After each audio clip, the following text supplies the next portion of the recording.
ഏവർക്കും നമസ്കാരം. ശുഭകരമാകട്ടെ, ദിനം സന്തോഷകരമാവട്ടെ, സൗഖ്യകരമാകട്ടെ, അനുഭവങ്ങളും അനുഭൂതികളും നമ്മെ എവരെയും നയിക്കുമാറാകട്ടെ. നിയമം, പ്രതിഭാസം ഇവയുടെ ബന്ധത്തെക്കുറിച്ച് പറഞ്ഞു വരുമ്പോൾ ഇന്ന് ജീവന്റെ സ്വയം ശമന നിയമത്തെക്കുറിച്ചാണ് നമ്മൾ പറയുന്നത്. അതിന്റെ ഒരു ചെറിയ ഭാഗം എന്തെല്ലാം നമ്മൾ സംസാരിച്ചതാണ്. അപ്പോ ജീവൻ എന്ന് പറയുന്നത് സ്വയം സംഘടിപ്പിക്കുന്നതാണെന്ന് പറഞ്ഞു. സ്വയം അതിനുണ്ടാകുന്ന ഏത് മാറ്റത്തെയും ശമിപ്പിക്കുകയാണ് ഈ നിയമം കൊണ്ട് സൂചിപ്പിക്കുന്നത്.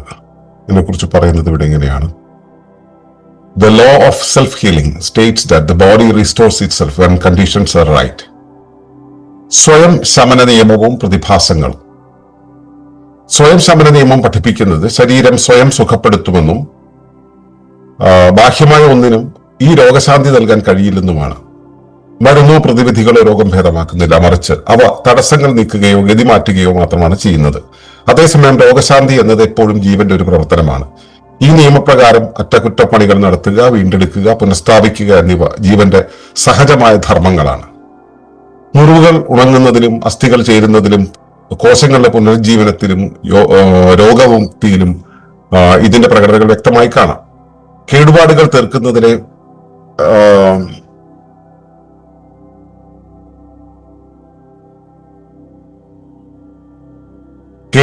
തീർക്കുന്നതിനെ പിന്തുണയ്ക്കുന്നതിനായി വീക്കം ആ ഭാഗത്തിലേക്കുള്ള രക്തചംക്രമണം വർദ്ധിപ്പിക്കുന്നു. പനി പ്രതിരോധ പ്രവർത്തനങ്ങളെയും പുനഃസ്ഥാപന പ്രക്രിയയെയും വേഗത്തിലാക്കുന്നു. രോഗശാന്തിക്കായി ഊർജം സംരക്ഷിക്കുന്നതിന് വിശപ്പ് കുറയ്ക്കുന്നു. അറ്റകുറ്റപ്പണികൾ അനുവദിക്കുന്നതിനായി ഉറക്കം ആഴത്തിലുള്ളതാക്കുന്നു. തടസ്സങ്ങൾ നീക്കം ചെയ്യുന്നതിനായി മാലിന്യങ്ങൾ പുറന്തള്ളുന്നത് തീവ്രമാകുന്നു. വിശ്രമവും പോഷകാഹാരവും അനുകൂല സാഹചര്യങ്ങളും നൽകുമ്പോൾ ഈ രോഗശാന്തി പ്രക്രിയകൾ സ്വാഭാവികമായും കാര്യക്ഷമമായും നടക്കുന്നു. ഇതിൽ മനഃപൂർവ്വം ഓട്ടോഫേജിയെ കുറിച്ച് പറയാതെ പോയതാണ് എന്നത് കൂടെ എടുത്തു പറയട്ടെ. കാരണം അതിന് പ്രത്യേകം ഒരു നിയമം വരുന്നുണ്ട്. അപ്പോൾ ഒരുപാട് ആവർത്തനങ്ങൾ വരാതിരിക്കാൻ ഒന്നും മാറ്റിവെച്ചതാണ്.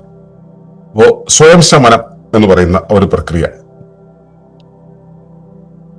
ശരീരം സ്വയം ഉരുവാകുന്നതാണ് നമുക്കറിയാം. സ്വയം ഉരുവാകുന്ന ശരീരം ആ സ്വയം ഉരുവാകുന്നതിൻ്റെതായ ഒരു നിർദ്ധരണി അഥവാ ആൽഗോരിതം പിന്തുടർന്നുകൊണ്ടാണ്, ഒരു ഫോർമുല, ഒരു തത്വം പിന്തുടർന്നുകൊണ്ടാണ് ശരീരത്തെ രൂപീകരിക്കുന്നത്. രൂപീകരിച്ച സംവിധാനത്തിന് മാത്രമാണ് എവിടെയാണ് കേട്, എവിടെയാണ് പാകപ്പിഴ എന്നുള്ളത് മനസ്സിലാവുക. എവിടെയാണ് പാകപ്പിഴ എന്നറിയുന്നവർക്കാണ് അത് ശരിയാം വിധം കേടുപാടുകളെ മാറ്റാൻ കഴിയുക. അപ്പോ രൂപകൽപ്പന ചെയ്ത സംവിധാനം ആണ് ജീവൻ. ആ ജീവന് അറിയാം കേടുകൾ വന്നാൽ എവിടെയാണ് അത് പരിഹരിക്കപ്പെടേണ്ടത് എന്നുള്ളത്. അപ്പോ ബാഹ്യമായ വേറൊന്നിന്, അതായത് ഈ ശരീരത്തെ ഉരുവാക്കിയതിന് മാത്രമേ ശരീരത്തിന്റെ കണ്ടീഷൻസ് അറിയൂ. എന്റെ ശരീരത്തിന് മാത്രമേ എന്റെ ശരീരത്തിന്റെ കണ്ടീഷൻസ് അറിയൂ. എന്റെ ശരീരം പോലെ തന്നെയുള്ള നിങ്ങളുടെ ശരീരത്തിന് ഒരുവിധമൊക്കെ കാര്യങ്ങളും അറിയുമായിരിക്കാം. അതുകൊണ്ടാണ് എന്റെ ശരീരത്തിനുള്ള ഒരു അവയവത്തെ നിങ്ങളുടെ ഉള്ളിലേക്ക് മാറ്റി പ്രതിഷ്ഠിച്ചാൽ അവിടുത്തെ മുഴുവൻ കാര്യങ്ങളും തിരിച്ചറിയാൻ കഴിയണമെന്നില്ല. വേണമെങ്കിൽ അവിടുത്തെ ഒരാളെ പോലെ പെരുമാറാൻ കഴിയും. ഒരാൾ മൈഗ്രേറ്റ് ചെയ്ത് വേറൊരു ഭാഗത്ത് പോയി കഴിഞ്ഞാൽ അവിടുത്തെ ആളായി മാറുന്നത് പോലെ ആണെന്ന് നമുക്ക് പ്രകടിപ്പിക്കാൻ കഴിയും, ഭാവിക്കാൻ കഴിയും. പക്ഷെ അതായിത്തീരില്ല. അതുപോലെ എന്റെ ശരീരത്തിന് ആണ് എന്റെ ശരീരത്തിന്റെ ഘടന എന്താണ്, പ്രവർത്തനം എന്താണ്, വിന്യാസം എന്താണ് എന്നുള്ള കാര്യങ്ങൾ അറിയുക. അപ്പോൾ അതിലെന്ത് പരിഹാരം അതിലെന്ത് മാറ്റം വന്നു കഴിഞ്ഞാലും അതിനെ പരിഹരിക്കാൻ അതിനെ ഉരുവാക്കിയ ജീവൻ അറിയും. അതേസമയം ബാഹ്യമായ ഒന്നിനും ഈ ശമനം എന്നുള്ള പ്രക്രിയ ചെയ്യാൻ കഴിയില്ല. നമുക്ക് ശരീരത്തിൽ വരുന്ന വലിയ ഗതിമാറ്റങ്ങളെ, ഭേദങ്ങളെ നമ്മൾ സാധാരണ വിളിക്കുന്ന പേരാണ് രോഗം എന്ന് പറയുന്നത്.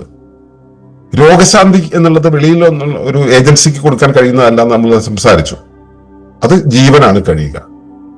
മരുന്നുകളോ മറ്റേ പ്രതിവിധികളൊക്കെ ഉണ്ടല്ലോ, ഇതിനെ ഒന്നും രോഗം ഭേദമാക്കാൻ കഴിയില്ല. മറിച്ച് അത് തടസ്സങ്ങൾ മാറ്റും, ചില ബുദ്ധിമുട്ടുകൾ മാറ്റും. ഇപ്പോൾ ജലദോഷം വന്നു എന്നുണ്ടെങ്കിൽ ആ ജലദോഷത്തിന് തടസ്സമായി നിൽക്കാൻ, ജലദോഷം എന്ന രീതിയിൽ നമുക്ക് തടസ്സമായി നിൽക്കുന്ന നാസാരന്ധ്രങ്ങളിലുള്ള ചെറിയ പ്രശ്നത്തെ മാറ്റിയെടുക്കാൻ ചിലപ്പോൾ നമ്മൾ ഉപയോഗിക്കുന്ന തുളസിക്കോ ഒക്കെ കഴിഞ്ഞു എന്ന് വരും.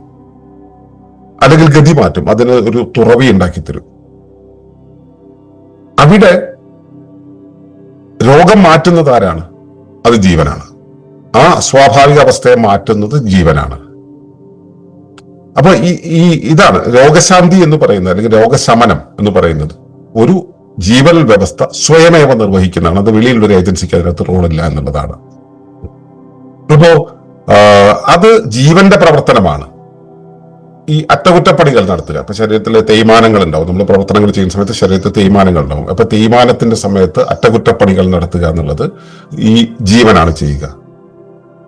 ശരീരത്തിലെ ഏതെങ്കിലുമൊക്കെ ഇപ്പോ നമ്മള് കഴിഞ്ഞ ദിവസം പൊന്നി കൈ വിരലിന്റെ ഒരു ഭാഗം കട്ട് ചെയ്ത് കളഞ്ഞു. ഇനി കുറച്ചു ദിവസം കഴിയുമ്പോൾ അത് പഴയപടിയാവും. അപ്പോ വീണ്ടെടുക്കുക എന്നുള്ള പരിപാടി അത് ജീവനാണ് ചെയ്യുക. പൊന്നിക്കൊന്നും ചെയ്യാൻ കഴിയില്ല. പൊന്നി കഴിക്കുന്ന ഭക്ഷണത്തിന് അതിനൊന്നും ചെയ്യാൻ കഴിയില്ല. ഭക്ഷണത്തിനെ എടുത്ത് ജീവനാണ് അത് ചെയ്യുക. ശരീരത്തിൽ ഏതെങ്കിലും ഭാഗത്ത് വലിയ ഒരു പ്രവർത്തന വ്യതിയാനം വന്നു കഴിഞ്ഞാൽ അതിനെ പുനഃസ്ഥാപിക്കുക എന്നുള്ളത് ജീവന്റെ സഹജമായ ധർമ്മമാണ്. ഈ മുറിവുകൾ ഉണക്കുക, അസ്ഥികൾ ചേരുക, പൊട്ടിയ എല്ലുകൾ ഇങ്ങനെ ചേർത്ത് വെക്കുക, കോശങ്ങളെ നിർജീവമായി കഴിഞ്ഞാൽ അല്ലെങ്കിൽ നിശ്ചലമായി കഴിഞ്ഞാൽ അതിനെ പുനരുജ്ജീവിപ്പിക്കുക, ഇവയെല്ലാം തന്നെ പ്രകടമായി നമുക്ക് കാണാവുന്ന രോഗശാന്തിയുടെ പ്രതിഭാസങ്ങളാണ്, അല്ലെങ്കിൽ സ്വയം ശമനത്തിന്റെ പ്രതിഭാസങ്ങളാണ്, പ്രകടമായി കാണുന്നവയാണ്. കേടുപാടുകൾ തീർക്കുന്നതിനെ പിന്തുണയ്ക്കാനായിട്ട് ശരീരത്തിൽ വീക്കം എന്നുള്ളൊരവസ്ഥ ഉണ്ടാവുന്ന നമുക്ക് കാണാൻ കഴിയും. ഈ വീക്കം എന്നുള്ളത് അവിടേക്കുള്ള രക്തചംക്രമണം കൂട്ടാൻ വേണ്ടിയിട്ടും അത് ഈ കേടുപാടുള്ള ഭാഗം മറ്റു ഭാഗങ്ങളുമായിട്ട് ചേർത്ത് വരാതിരിക്കാൻ വേണ്ടി ചെയ്യുന്നതാണ്. പനി എന്ന് പറയുന്നത് പ്രതിരോധ പ്രവർത്തനങ്ങളെയും പുനഃസ്ഥാപന പ്രക്രിയയും വേഗത്തിലാക്കാൻ വേണ്ടി ചെയ്യുന്നതാണ്. ശരീരത്തിൽ ഹൈപ്പോതലാമസ് ചെയ്യുന്ന ഒരു പ്രത്യേക ആക്ടിവിറ്റിയാണ്. ഇതെല്ലാം അകത്തിരുന്നു കൊണ്ട് ചെയ്യുന്നതാണ്. വെളിയിലുള്ള ഒരു ഏജൻസി, ഇപ്പൊ മഴ കൊണ്ടതുകൊണ്ട്, വെയിൽ കൊണ്ടതുകൊണ്ട് പനി വന്നു എന്ന് പറയുന്ന ഒരു അവസ്ഥയല്ല. ശരീരത്തിനകത്ത് ഉണ്ടാകുന്ന ഒരു അവസ്ഥയെ പരിവർത്തിപ്പിക്കാൻ വേണ്ടി ശരീരം സൃഷ്ടിക്കുന്ന താൽക്കാലിക സാഹചര്യങ്ങളാണ് അവയെല്ലാം. ഇതെല്ലാം നടക്കണമെന്നുണ്ടെങ്കിൽ ശരീരത്തിന് വിശ്രമം കിട്ടണം. ആ വിശ്രമം എന്നുള്ളത് പൂർണ്ണ രൂപമാണ് ഉറക്കം എന്നുള്ളത്. ഉറക്കം ആഴത്തിലുള്ളതാകുന്നത് ഈ അറ്റകുറ്റപ്പണികൾ നടത്താൻ വേണ്ടിയാണ്. ഇതാരാണ് ചെയ്യുന്നത്? അതും ജീവനാണ്. ഇപ്പോ നമ്മുടെ ശരീരത്തിലെ തടസ്സങ്ങളൊക്കെ ചെറുതായിട്ട് മാറ്റിക്കഴിഞ്ഞാൽ, ഇപ്പൊ ത്രിഫല കഴിച്ചിട്ട് ദഹനം സ്പീഡാക്കുന്ന ഒരു പ്രോസസ് ഉണ്ട്. ശരിക്കും പറഞ്ഞെങ്കിൽ അല്ലെങ്കിൽ വയറിളക്കി നമ്മുടെ കുടലിനെ വൃത്തിയാക്കുന്ന ഒരു രീതിയുണ്ട്. അത് ചെയ്യുന്നത് എന്താണ്? അവിടെയുള്ള തടസ്സങ്ങളെ ഒന്ന് മാറ്റുന്ന സമയത്ത് സ്വാഭാവികമായ വിസർജനം ത്വരിതപ്പെടുന്നു. അപ്പോ മെറ്റാബോളിസം കൃത്യമായിട്ട് വർക്ക് ചെയ്യും. അപ്പൊ ഈ വിധത്തില് ശരീരത്തിന് വിശ്രമം നൽകി, പോഷണങ്ങൾ നൽകി, അനുകൂല സാഹചര്യങ്ങൾ നൽകുന്ന സമയത്ത് ശരീരം രോഗശാന്തിയുടെ പ്രക്രിയകൾ സ്വാഭാവികമായി നിർവഹിക്കും. അതിന്റെ ഏറ്റവും പരമമായ പൂർണ്ണമായിട്ടും റീബിൽഡ് ചെയ്തിടുന്ന സംവിധാനത്തെയാണ് നമ്മൾ ഓട്ടോഫേജി അല്ലെങ്കിൽ സ്വയം ദഹനം എന്ന് പറയുന്നത്. ആ സ്വയം ദഹനം സംഭവിക്കണമെങ്കിൽ നമ്മൾ ചെയ്യേണ്ടത് പൂർണ്ണ ഉപവാസമാണ്. ശരീരത്തിനകത്ത് ഒരുതരം പ്രക്രിയകളും പ്രത്യേകം സംഭവിക്കാത്ത രീതിയിൽ ശരീരത്തെ പൂർണ്ണമായും വിശ്രമിപ്പിക്കുന്ന ഒരവസ്ഥയാണ്. ദഹനത്തിന് വേണ്ടുന്ന കാര്യങ്ങൾ കൊടുക്കാതെ ശരീരത്തെ പൂർണ്ണമായും നിലനിർത്തി കൊണ്ടുപോകുന്ന ഒരവസ്ഥയാണ് ഈ സ്വയം ദഹനം എന്ന് പറയുന്നത്. അതിന് ഏറ്റവും നല്ല മാർഗം എന്ന് പറയുന്നത് ഉപവാസമാണ്. അപ്പോൾ ഉപവാസം എന്ന് പറയുന്ന ആ ഒരു പ്രക്രിയയിലൂടെ നമുക്കതിലേക്ക് എത്താൻ കഴിയും. അതിനെക്കുറിച്ച് ഇനി ഒരു നിയമം അവിടെ വരുന്നുണ്ട്. അപ്പോ മനസ്സിലാക്കുക, നമ്മൾ തുടർന്ന് പറഞ്ഞു പോകുന്നതിന് മുമ്പ് ഈ ശരീരത്തിന്റെ പ്രാഥമിക നിയമങ്ങളിൽപ്പെട്ട ഒരു കാര്യമാണ് ശരീരത്തിന് സ്വയം ശമിപ്പിക്കാൻ കഴിയും. വെളിയിലൊരു ഏജൻസിയുടെ ആവശ്യമില്ല എന്നുള്ളത്. അതിന്റെ തെളിവുകൾ നമുക്കൊരു മുറിവ് വന്ന തനിയെ ഉണങ്ങുന്നത് നമുക്ക് കാണാൻ കഴിയും. നമ്മുടെ ശരീരത്തിൽ നിരന്തരം ചെറിയ ചെറിയ മാറ്റങ്ങൾ വരുന്നുണ്ട്, അത് മാറുന്നത് കാണാൻ കഴിയും. അപ്പോൾ ഈ ശമിപ്പിക്കുന്നത് വെളിയിലുള്ള ഒരു സംവിധാനമല്ല, അത് ശരീരം തന്നെയാണ് എന്നത് ബോധ്യപ്പെടുക. ശരീരത്തിന് മാത്രമേ അത് ചെയ്യാൻ കഴിയൂ എന്നതും തിരിച്ചറിയുക. ഇതാണ് ഇന്നത്തെ നിയമം. നിങ്ങളുടെ ശരീരത്തിൽ ഇതെങ്ങനെ പ്രവർത്തിക്കുന്നു എന്നുള്ളത് നിരീക്ഷിക്കുക. പുതിയൊരു നിയമമായിട്ട് നാളെ വീണ്ടും കാണാം. അതുവരേക്കും നന്ദി, നമസ്കാരം.